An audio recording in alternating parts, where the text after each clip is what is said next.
It is almost impossible for a person living in the 21st century to avoid having daily interaction with screens, whether it be a phone, tablet, computer, television, or advertisement screen in a shopping center.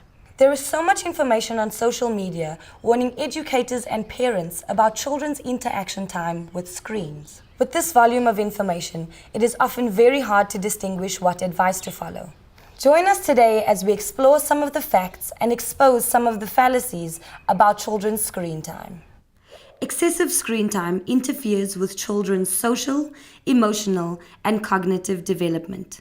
The focus, however, is on excessive. Age also makes a difference, as access and time spent on screen differ for different ages. Another factor is the type of screen content the child is being exposed to. Is it a fast-moving flickering screen, or maybe an educational program? What is the purpose of the child's time spent on screen? If it is educational time that the parent spends with the child by watching a film about animals or nature or some educational content, you are off the hook. In answer to the usual questions posed by parents and educators, we interviewed an internationally acclaimed psychoeducational researcher and a local child psychiatrist. The dangers involved in certainly excessive screen time in childhood really can be thought of in two ways. Firstly, there's what we would call the opportunity cost of very important developmental tasks that should be happening in certainly the first 2 years of life when the brain is undergoing rapid growth. So during early childhood, children's brains are developing at an unparalleled rate. And the development of their brain is not on a natural biological timetable. Children actually need enriching interactions in their environment and with caretakers.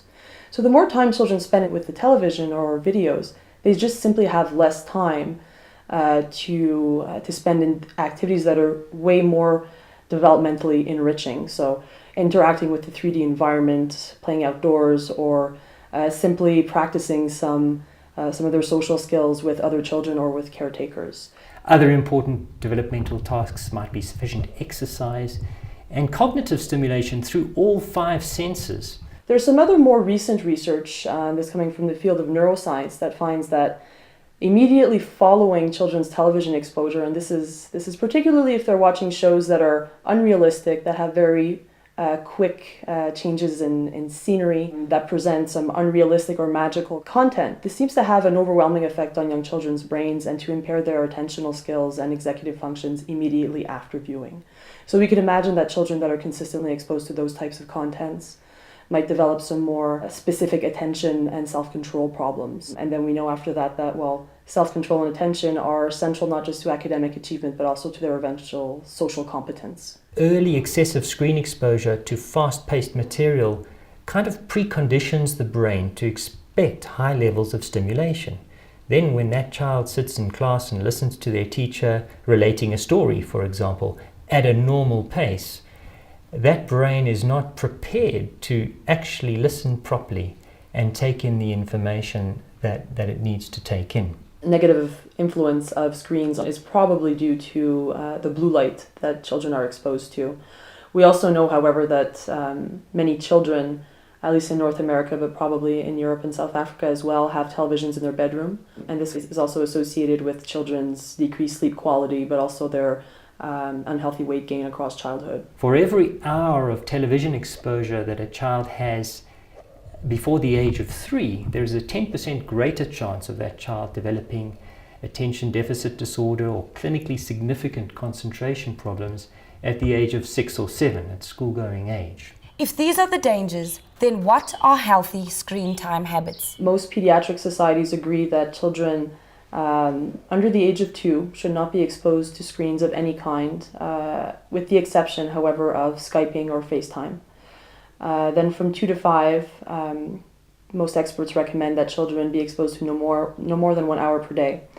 And then from the age of 5 onwards, it can go up to 2 hours, but what is recommended is that the programming be developmentally enriching and educational rather than violent and pure entertainment media or action video games. The digital world is going to be very much part of our reality, and our children are going to be interacting with electronic devices, they're still going to need emotional maturity, they're still going to need social skills, and those important skills need to happen early on in development. You cannot just catch them up if you haven't got the foundation in place at the age of 25 or 35. Whereas it is possible to catch up and learn electronic skills or IT skills later on in life. So let's get the order in the correct way so that we don't leave our children with deficits. We would suggest that media devices, televisions, to not be left in children's bedrooms.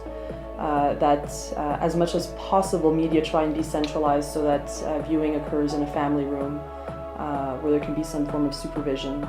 And parents can also sort of better limit their child's viewing by turning off the Wi-Fi at night and avoiding that children have constant access to the internet. We hope that this film has given you guidelines and insights to ensure that children have healthy interaction with screens. For further information on this topic and the research mentioned in this film, visit the University of Johannesburg's Knowledge for Action website.